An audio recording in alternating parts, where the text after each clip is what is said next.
ഈശോ മിശിഹായിൽ ഏറ്റവും സ്നേഹം നിറഞ്ഞ വൈദികരെ, പ്രിയമുള്ള സിസ്റ്റേഴ്സ്, പ്രിയമുള്ള മാതാപിതാക്കന്മാരെ, സഹോദരി സഹോദരന്മാരെ, കുഞ്ഞുമക്കളെ, വലിയ നോമ്പിന്റെ 43-ാമത്തെ ദിവസത്തിലേക്ക് നമ്മൾ പ്രവേശിച്ചിരിക്കുകയാണ്.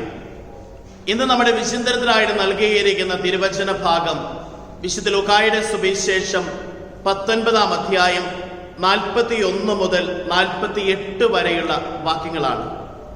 ഈ തിരുവചന ഭാഗത്തേക്ക് നോക്കുമ്പോൾ ഒന്നാമതായിട്ട് നമ്മൾ കണ്ടുമുട്ടുകയാണ്, അവൻ അടുത്ത് വന്ന് പട്ടണം കണ്ടപ്പോൾ അതിനെക്കുറിച്ച് വിലപിച്ചുകൊണ്ട് പറഞ്ഞു.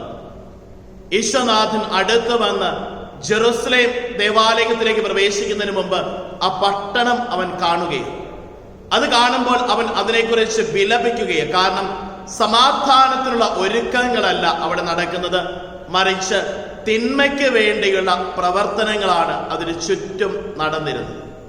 ആ പട്ടണത്തിലെ യഹൂദരും നിയമജ്ഞരും ഫരിസയരും ഒക്കെ ഈശോയെ വധിക്കുവാനായിട്ടുള്ള ഗൂഢാലോചന നടത്തുന്നു. പലവിധത്തിലുള്ള തിന്മകളും അകൃത്യങ്ങളും അവര് പ്രവർത്തിക്കുകയാണ്. നമ്മുടെയൊക്കെ ജീവിതത്തിൽ നമ്മളൊന്ന് ചിന്തിച്ചു നോക്കണം പ്രിയമുള്ളവരെ.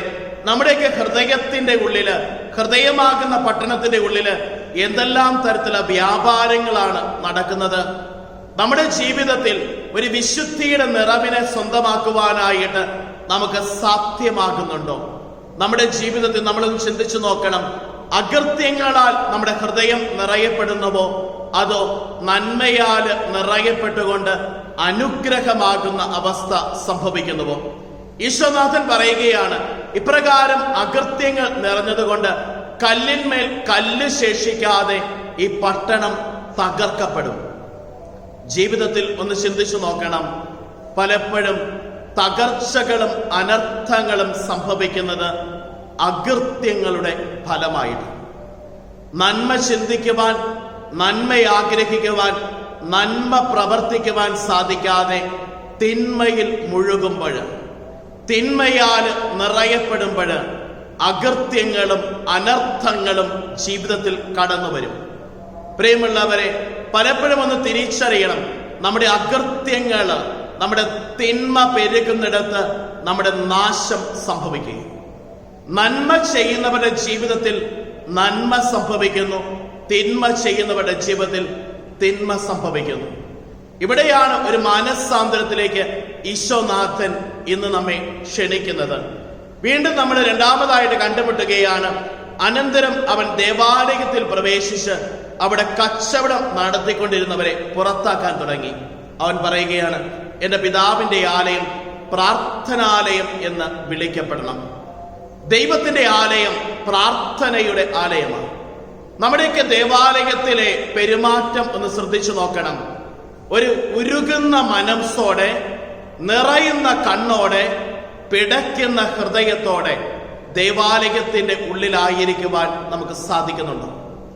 വിശുദ്ധ സ്ഥലത്ത് നാം ആയിരിക്കുമ്പോൾ വിശുദ്ധമായിട്ട് നമ്മുടെ ജീവിതത്തെയും നമ്മുടെ ചിന്തകളെയും നമ്മുടെ പ്രവർത്തനങ്ങളെയും നമുക്ക് സംരക്ഷിക്കുവാനായിട്ട് സാധ്യമാകുന്നുണ്ടോ? പ്രിയമുള്ളവരെ, ദേവാലയത്തിന്റെ വിശുദ്ധി കാത്തുപരിപാലിക്കുവാൻ, എന്റെ ഹൃദയമാകുന്ന ആലയത്തെ പവിത്രമായി സൂക്ഷിക്കുവാൻ എന്റെ ജീവിതത്തിൽ എനിക്ക് സാധ്യമാകണം. അവൻ എല്ലാ ദിവസവും ദേവാലയത്തിൽ പ്രാർത്ഥിക്കുവാനും പഠിപ്പിക്കുവാനും വന്നു എന്ന് മൂന്നാമതായിട്ട് നമ്മൾ കണ്ടുമുട്ടുകയാണ്. അവൻ വന്നപ്പോഴൊക്കെ ജനപ്രമാണികളും നിയമജ്ഞരും അവനെ നശിപ്പിക്കുവാൻ മാർഗം അന്വേഷിച്ചു. നന്മ ചെയ്യുന്നവരെ നശിപ്പിക്കുവാൻ, തിന്മയോട് പക്ഷം ചേരുവാനായി. പലപ്പോഴും നമ്മളും ചിന്തിച്ചു നോക്കണം, നന്മയെ അംഗീകരിക്കുവാൻ, നന്മയായിട്ടുള്ളതിനെ ഉയർത്തിപ്പിടിക്കുവാൻ എനിക്ക് ജീവിതത്തിൽ സാധിക്കുന്നുണ്ടോ? ഇന്നത്തെ വചനം വിശുദ്ധ ലൂക്കാ എഴുതിയ സുവിശേഷം 19-ാം അധ്യായം 48-ാം വാക്യം. എന്നാൽ അവർക്ക് ഒന്നും ചെയ്യാൻ കഴിഞ്ഞില്ല, കാരണം ജനങ്ങളെല്ലാം അവന്റെ വാക്കുകളിൽ മുഴുകി അവനെ വിട്ടുപോകാതെ നിന്നു.